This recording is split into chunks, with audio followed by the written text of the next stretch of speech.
Unang pagbasa. Pagbasa mula sa aklat ni Propeta Daniel.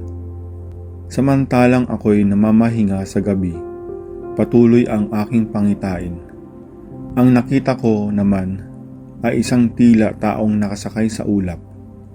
Bumaba ito at lumapit sa nabubuhay magpakailanman.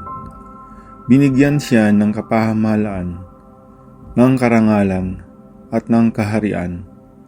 Siya ay paglilingkuran ng lahat ng tao, bansa at wika. Ang pamamahala niya ay di matatapos at hindi babawiin, at hindi mawawasak ang kanyang kaharian. Ang salita ng Diyos. Salamat sa Diyos. Salmong tugunan. Panginooy naghari na, ang damit niya'y maharlika. Panginooy naghahari, na ang suot sa katawan ay damit ng maharlika at batbat ng kalakasan.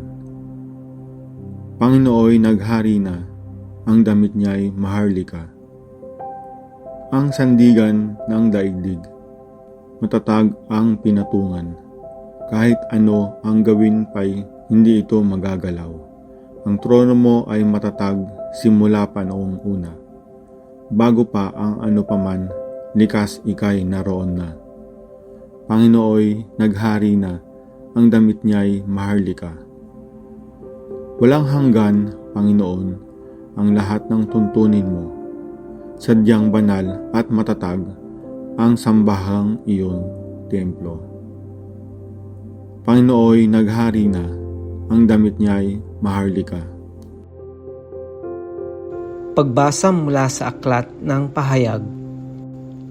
Sumainyo ang pagpapala at kapayapaan mula kay Hesukristo, ang tapat na saksi, ang unang nabuhay sa mga patay, at hari ng mga hari sa lupa.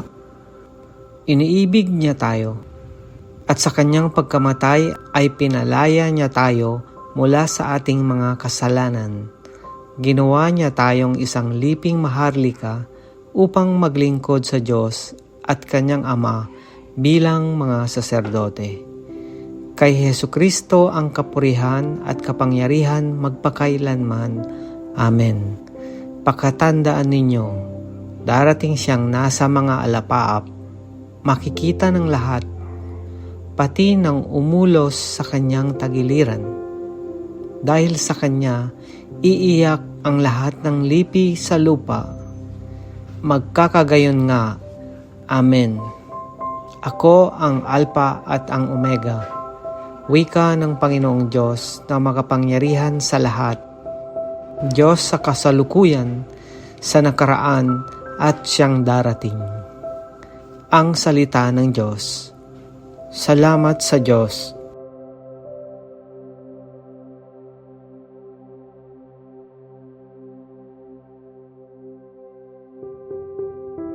Ang mabuting balita ng Panginoon ayon kay San Juan.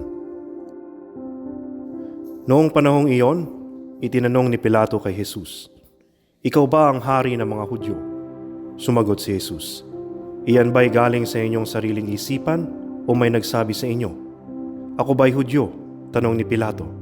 "Ang mga kababayan mo at ang mga punong saserdote ang nagdala sa iyo rito. Ano ba ang ginawa mo?" Sumagot si Jesus, "Ang kaharian ko'y hindi sa sanlibutan ito. Kung sa sanlibutan ito ang aking kaharian, ipinakipaglaban sana ako ng aking mga tauhan at hindi na ipagkanulo sa mga Hudyo. Ngunit hindi sa sanlibutan ito ang aking kaharian. Kung gayon, isa kang hari," sabi ni Pilato. Sumagot si Jesus, "Kayo na ang nagsasabing ako'y hari. Ito ang dahilan kung bakit ako ipinanganak at naparito sa sanlibutan, upang magsalita tungkol sa katotohanan. Nakikinig sa aking tinig ang sinumang nasa katotohanan." Ang mabuting balita ng Panginoon. Pinupuri ka namin, Panginoong Hesukristo.